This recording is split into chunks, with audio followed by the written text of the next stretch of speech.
Atenção, senhores ouvintes! Neste episódio, continuaremos a leitura do Livro Secreto da Carreira, capítulo 2.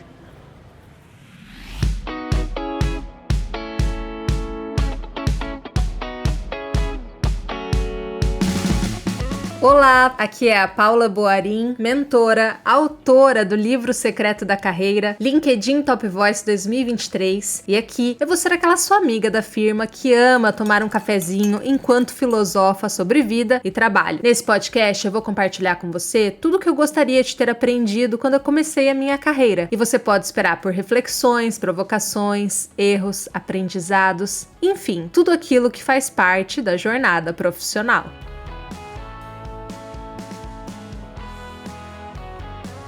Carreira começa em casa. Eu sei que o que eu vou dizer aqui pode não fazer muito sentido em um primeiro momento, mas a sua carreira começou em casa. Sim, foi isso mesmo que você leu. As experiências vividas na infância, as formas de se relacionar aprendidas com seus pais e com as pessoas próximas, as suas referências, tudo isso exerce uma influência enorme no modo como você se comporta no trabalho, maior do que você imagina. Pare e reflita sobre as seguintes perguntas. Você se sentia reconhecido por seus pais? Sentia confiança nas figuras de autoridade, pais ou cuidadores? Tinha autorização para expressar suas necessidades e emoções? Como era a relação com os irmãos? Era de parceria ou de concorrência? Quando havia algum conflito em sua família, ele era resolvido? De que forma? Era permitido falar sobre ele ou tudo era varrido para debaixo do tapete? E os seus nãos e limites? Eles eram ouvidos e respeitados? Você se sentia à vontade para expressá-los? Espero que, analisando as próprias respostas, você perceba que muitas das suas questões e inseguranças profissionais não nasceram no trabalho, mas na vida fora dele. Por isso, costumo dizer que o buraco é mais embaixo. Um bom exemplo é a pessoa que não consegue dizer não para um chefe ou um colega. Geralmente, essa pessoa costuma não dizer não na vida pessoal. Talvez a diferença esteja no fato de que na vida pessoal é mais fácil nos esquivarmos de certas questões, enquanto o trabalho muitas vezes não nos dá essa opção. Ele nos obriga a enfrentá-las. O fenômeno que acabei de descrever não é novidade para a psicanálise. Para Sigmund Freud, temos a tendência a reproduzir na vida e no trabalho os padrões de relacionamentos aprendidos em casa, principalmente os ligados às figuras parentais, pai, mãe, pessoa que cuida. A psicanálise também diz que podemos transferir do passado para o presente nossos sentimentos em relação a algumas figuras, influenciando nossa percepção do outro. Por essa razão, tomar consciência de como era a vida na infância, dos sentimentos que você nutria e da dinâmica de interação dentro de sua casa pode explicar muitas das questões na empresa em que você trabalha. Existem vários exemplos que ilustram essa influência do passado no presente. Por exemplo, quem não conhece um profissional que briga com todos os chefes ou que nunca se sente reconhecido no trabalho? Eu chamo esse profissional de faminto por reconhecimento. Se investigarmos um pouquinho esses padrões de comportamento, e por isso eu admiro tanto o trabalho de meus colegas psicólogos e psicanalistas, perceberemos que são tão antigos que muitas das relações atuais são carregadas de expectativas e projeções que vêm do passado. Pude perceber na minha própria história e na de tantos profissionais que acompanhei que frequentemente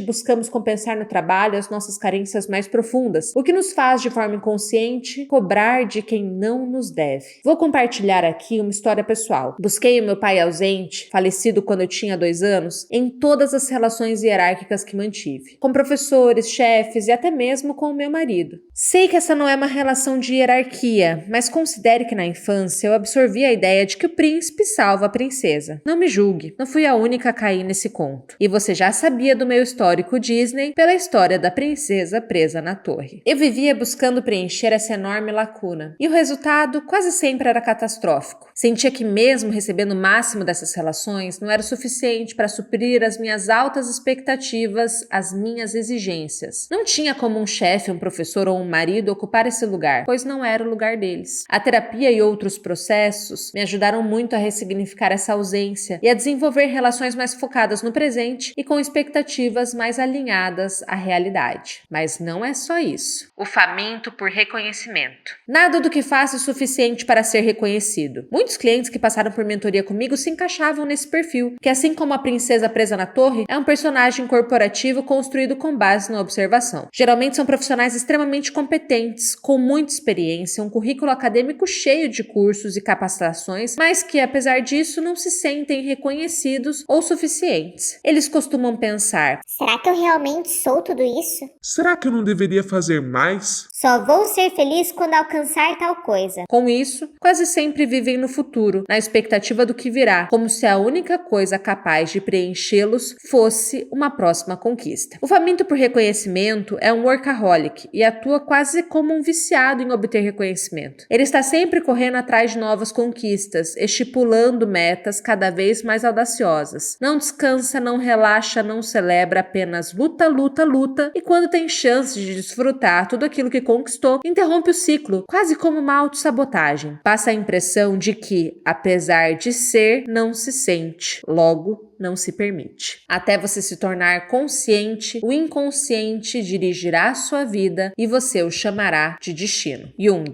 Definição de meta: trabalho e esforço, conquista sem celebração. Esse é o ciclo típico de um faminto por reconhecimento. Na maioria dos casos desse tipo que mentorei, conforme os clientes traziam detalhes da vida além do trabalho, era possível perceber que algo do passado influenciava seu comportamento presente. Muitos deles não tinham a figura do pai presente, ou tinham um pai que mesmo presente se fazia ausente. Fosse por falta de participação ou de reconhecimento, haviam também aqueles que relatavam histórias de pais exigentes e que cresceram ouvindo coisas como: Tirou 9,5? Por que não tirou 10? Tirou 10? Não fez mais que sua obrigação. Afinal, você só estuda. Ainda haviam aqueles que viveram um passado difícil, de escassez, falta de segurança, instabilidade, e que pareciam ter feito uma promessa não consciente de nunca mais passar por isso. Para esses, o trabalho representava segurança. Outros tinham passado por bullying, pela fragilização da autoestima, e portanto o trabalho era, acima de tudo, um lugar social de prestígio e valorização. Independente do motivo, para esses clientes, o trabalho parecia o lugar que curava as dores, que preenchia os vazios. Para esse grupo, muito mais do que sustento, o trabalho representava reconhecimento, autoestima, segurança, socialização, sendo de fato o centro das suas vidas. Não era raro ouvir desses profissionais: meu trabalho é tudo para mim. Se você se identifica com o faminto por reconhecimento, tente responder: quando foi que começou a não se sentir valorizado? Tomar consciência, como já sabemos, é o primeiro passo para a mudança. Quando entendemos o que gerou determinado comportamento nosso, algo se pacifica dentro de nós. Depois, é preciso atualizar o software mental ou ressignificar a própria história com terapia. Isso é, atualizar a autoimagem, mudar a ótica e se perceber como adulto, capaz, competente, reconhecido, não pelo outro, mas por si próprio. Para ter a chance de construir uma carreira saudável, a criança ferida que você foi precisa encontrar acolhimento no adulto que você é. Ainda, para os famintos por reconhecimento, 2 dicas que podem ser bastante úteis. Celebre as suas conquistas. Por menor que elas sejam, não deixe de comemorar. Conseguiu entregar um trabalho difícil? Celebre. Recebeu um elogio do chefe? Festeje. Celebrar é sentir, é valorizar a jornada, é dar certa graça para a vida e, principalmente, criar um novo padrão para você. Expanda a vida para além do trabalho. Você é muito mais do que o seu trabalho. Cuide de si, tenha um hobby, saia com amigos, vá ao cinema, pratique um esporte. Tenha momentos com a sua família, tire férias e não trabalhe nelas. Viva além do seu trabalho. Quando damos tudo para o trabalho, corremos o risco de ficar sem nada na vida. Isso porque não existem outros pilares. Se o trabalho estiver mal, tudo estará mal. Se não guardamos todo o dinheiro em um único lugar porque sabemos que é arriscado, por que colocaríamos toda a nossa vida em uma única área? Não faz sentido, não é? A facilidade de ter referências. Quando falo que carreira começa em casa, também estou falando de referências profissionais, o que é algo que pode ter faltado para o faminto por reconhecimento, mas não somente para ele. A verdade é que a maioria de nós não se dá conta de como o caminho profissional pode ser facilitado se temos pessoas próximas nas quais nos espelhar. Para ilustrar o que eu quero dizer, vou contar a história de 2 profissionais, João e Bia. João é um jovem de classe média. Seus pais são formados na universidade. A mãe trabalha em uma grande empresa e o pai é empreendedor. João tem muitos familiares que atuam em posições de destaque e conhece diversas pessoas que estudaram ou trabalharam no exterior. Seus primos e seu irmão falam outras línguas. O inglês é considerado praticamente um pré-requisito na família. Ele teve acesso aos mais variados bens culturais e rodas sociais relevantes. Assim, desenvolveu um traquejo social, ou seja, um repertório do que falar, de como se portar, do que vestir nos mais diversos lugares. João entrou em uma universidade aos 18 anos, fez um intercâmbio no último ano de curso e, ao retornar, ingressou no programa de trainee de uma multinacional. Seu crescimento foi rápido. Já que seu inglês era muito bom, as oportunidades sempre surgiam. Aos 24 anos, João é coordenador de uma equipe formada por 8 pessoas. Sente-se preparado para os desafios e já avisou à empresa que, se não houver oportunidades para o seu perfil, em breve ele sairá em busca de vagas no mercado. Bia nasceu na periferia. Seu pai vive de bicos e separou-se da mãe quando a filha ainda era pequena. Ela teve pouco contato com o pai, que hoje tem outra família. A mãe de Bia sempre trabalhou como doméstica. Seu irmão mais velho não finalizou o ensino médio. Por ter se tornado pai ainda muito jovem, acabou priorizando o trabalho. Bia ajuda a mãe com as contas de casa e por vezes também precisa ajudar a sobrinha. Ela trabalha formalmente desde os 16 anos. Começou como aprendiz e logo tornou-se secretária em um consultório odontológico. Aos 22 anos, conseguiu uma bolsa de estudos em administração. Uma professora que acreditava em seu potencial a indicou para uma vaga de estágio na mesma empresa em que João trabalha. Bia não acreditou na própria sorte. Essa empresa pagava pelo estágio mais do que ela ganhava como secretária. Apesar de todas as dificuldades, Bia se formou. No dia da formatura, seu pai não compareceu. A verdade era que, quando Bia começou a estudar, ele não a incentivara. Sempre dizia que Bia era muito sonhadora. No momento de pegar o diploma, Bia estava acompanhada da mãe, do irmão, da sobrinha, da avó e de uma tia próxima. Nenhum deles tinha se formado. Ela era a primeira da família. Bia se dedicou muito ao trabalho. Trabalhou 2 vezes mais do que outros colegas para provar que merecia aquele lugar e que valia apostar nela como mulher, que ela daria conta, até finalmente ser promovida a analista júnior aos 26 anos. Com um mix de ansiedade, medo, inseguranças e certo sentimento de sorte por ter sido promovida, ela começa a pensar que talvez não seja reconhecida na mesma proporção do seu esforço. Quando esses pensamentos aparecem, porém, ela logo os afasta. Afinal, ganha bem e trabalha em uma boa empresa. E, acima de tudo, com um salário novo, poderá ajudar a mãe a terminar a construção da casa. Qual é meu lugar e até onde eu posso ir? Perceba que João teve inúmeros privilégios e facilidades que Bia não teve. João teve referências, informação, sabia como o mundo corporativo funcionava. Não tinha medo de negociar, pedir ou barganhar. Faz parte do jogo. O seu pai lhe dizia ao orientá-lo. João nunca se sentiu menor ou inferior. Nunca se questionou se a faculdade era para ele, se um bom emprego era para ele, ou se seria capaz de fazer intercâmbio um dia. As suas referências já estavam lá. Tudo isso era normal em sua realidade. Era previsto e até esperado que ele seguisse esses passos. Bia, por sua vez, enfrentou todos os tipos de dificuldade, não apenas financeiras e estruturais. Sofreu resistência, falta de apoio do pai, precisou lidar com a insegurança e com o constante medo de perder o emprego. Toda vez que recebia um elogio, um bônus ou uma promoção, ela se entregava 2 vezes mais para provar que os merecia. No fundo, sentia que se não fosse a indicação da professora, nunca estaria naquela empresa. Além disso, Bia não se via livre para focar em si, seus sonhos e sua carreira, pois precisava primeiro ajudar a mãe, a sobrinha e só depois poderia pensar nela. Bia poderá sofrer ao longo da vida com a síndrome do impostor, comum em quem rompe com os padrões familiares. Poderá sentir solidão em grande parte da jornada. Talvez viva momentos como se estivesse em um limbo, onde não se reconhece totalmente em seus colegas ou familiares. Quem é ela nessa nova ordem? Quando ela está com a família, evita falar de seus problemas e questões, afinal, para eles, ela não tem motivo para reclamar, já que tem um bom emprego e ganha bem. Bia também poderá sentir culpa por progredir ou acessar coisas que a sua família não possui, e essa culpa poderá fazer com que ela, de forma inconsciente, se auto-sabote no sentido de evitar o crescimento, achando que já está bom. Isso porque, quanto mais ela progride, mais se distancia simbolicamente dos seus iguais, a sua família. E no fundo, o que todos queremos é pertencer. Uma das formas mais naturais de pertencer é sendo igual. Basta que um da família dê certo para o destino da família inteira mudar. Coloquei "dê certo" entre aspas porque o conceito de dar certo é subjetivo. Mas aqui estou usando no sentido mais usual: ter um bom emprego, ganhar um salário bacana, ter casa, carro, poder se vestir bem, viver bons relacionamentos, ter acesso a lazer. Sei que você que está lendo pode se sentir como a Bia. Por isso, preciso que saiba que você pode ser a mudança, o novo paradigma, a referência para quem vem depois de você. Escolher um caminho diferente não é desonrar ou abandonar os seus, é dar a eles a oportunidade de outro destino. Toda família terá pessoas que vão romper barreiras e que encabeçarão a mudança. Nesse caminho, não se obrigue a carregar todos com você. Eu sei que a vontade é essa, mas nem sempre é possível, como talvez você já tenha percebido na prática. Contudo, lembre-se, a palavra convence, mas o exemplo arrasta. Nada é mais forte e eficaz para a mudança do que um exemplo a seguir. Segredo revelado. Nem todo problema que você vive no trabalho começa no trabalho. Entender a origem do problema o ajudará a resolvê-lo.